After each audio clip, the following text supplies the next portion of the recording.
সোয়াব, লাইলে সোয়াব, শুনলে সোয়াব, সেই শিক্ষাই কিন্তু এখানে দেওয়া হয়। কথা ঠিক না ঠিক? খায়রুকুম মান তাআল্লামাল কুরআন ওয়া আল্লামা, আল্লাহর রাসূলের সহিহ হাদিস, পৃথিবীর মধ্যে সর্বোত্তম তারাই যারা কোরআন মাজিদ নিজে শিক্ষা করে এবং অপরকে শিক্ষা দেয়। কথা ঠিক না ঠিক?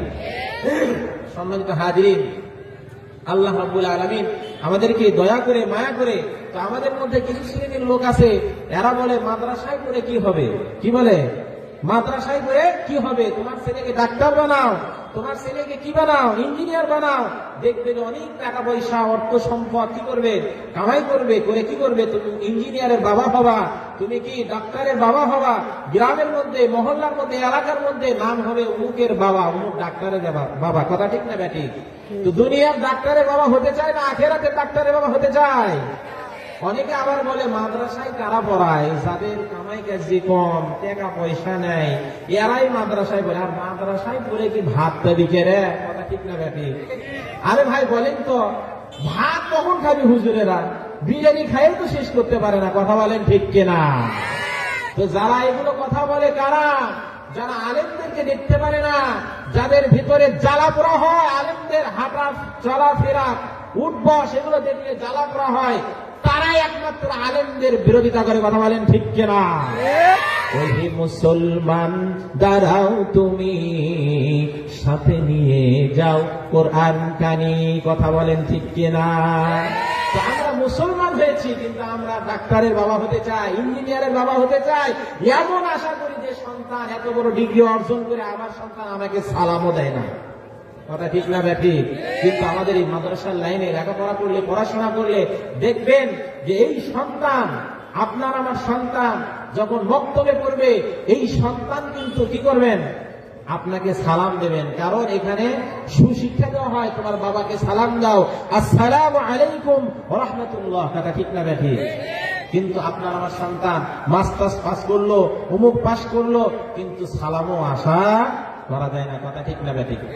মুসলমান ভাইরা রে আমার, যে কথা বলতে চাচ্ছি, একটা লোক তার সন্তানকে, তার বিবিকে ওসিয়ত করে গিয়েছে, ও বিবি, তোমার পেটে যে সন্তান হইবে, এই সন্তানকে তুমি অবশ্যই, আমি বেঁচে থাকি অথবা মারা যাই, তোমার কাছে আমার একটাই ওসিয়ত, যে আমার এই সন্তানকে তুমি অবশ্যই মাদ্রাসায় পড়াবা, মুক্তবে পাঠাইবা। জোরে বলেন সুবহানাল্লাহ। মুসলমান ভাইরা রে আমার, তাফসীরে কাবীরের মধ্যে এই ঘটনা আসছে। তাফসীরে কাবীর থেকে এই ঘটনা বলতেছি। একটি বান্দা যখন বিবাহ শাদী করেছে, তার বিবির পেটে সন্তান এসেছে, তার বিবিকে নসিহত করেছে, আমি যদি মারা যাই, আমার কন্যা সন্তান হোক অথবা ছেলে সন্তান হোক, অবশ্যই তুমি আমার এই সন্তানটাকে মাদ্রাসায় পাঠাইবা। জোরে বলেন সুবহানাল্লাহ। মুসলমান ভাইরা রে আমার, খেয়াল করে গভীর মনোযোগ দিয়ে শুনতে হবে। তখন কি বললেন? এই কথা বললেন। কিছুদিন পরে ওই সন্তানের বাবা দুনিয়া থেকে চির বিদায় নিয়ে চলে গেছেন। মসজিদের মাইকে এলান হয়েছে, চোখেরই পলকে তুমি হতে পারো লাশ, চোখেরই পলকে তুমি হতে পারো লাশ, চিরতরে বন্ধ হবে তোমার ওই নিঃশ্বাস, হবে এলান তোমারই নামে, হবে এলান তোমারই নামে মসজিদের মাইকে।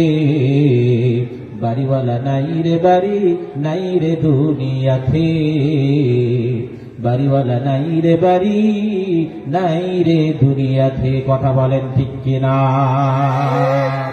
আমরা কিসের এত অহংকার দেখাই, কিসের এত তাকব্বরি দেখায়?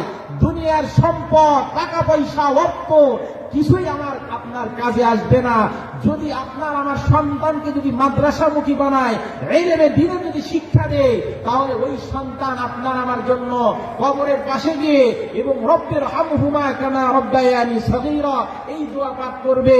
আল্লাহ রাব্বুল আলামিন বলেন, আমার বান্দা জবান দিয়ে বলতে যতক্ষণ আমি রব্বে কারীম, আমি ওই বান্দার বাবার কবরে আযাব, মায়ের কবরে আযাব মাফ করতে তত দেরি করি না। জোরে বলেন, আওয়াজ দিয়ে সুবহানাল্লাহ। সম্মানিত হাজিরিন, সুবহানাল্লাহ বলতে আপনাদেরকে কি প্রণতা লাগতেছে কেন? এই সুবহানাল্লাহর পাওয়ার আমরা জানি, পাওয়ার জানি। একবার যে সুবহানাল্লাহ দিল থেকে, অন্তর থেকে যে বলবে, আল্লাহ রাব্বুল আলামিন ওই ব্যক্তির জন্য জান্নাতের মধ্যে একটা গাছ লাগায় দেবে। আওয়াজ দিয়ে বলেন সুবহানাল্লাহ।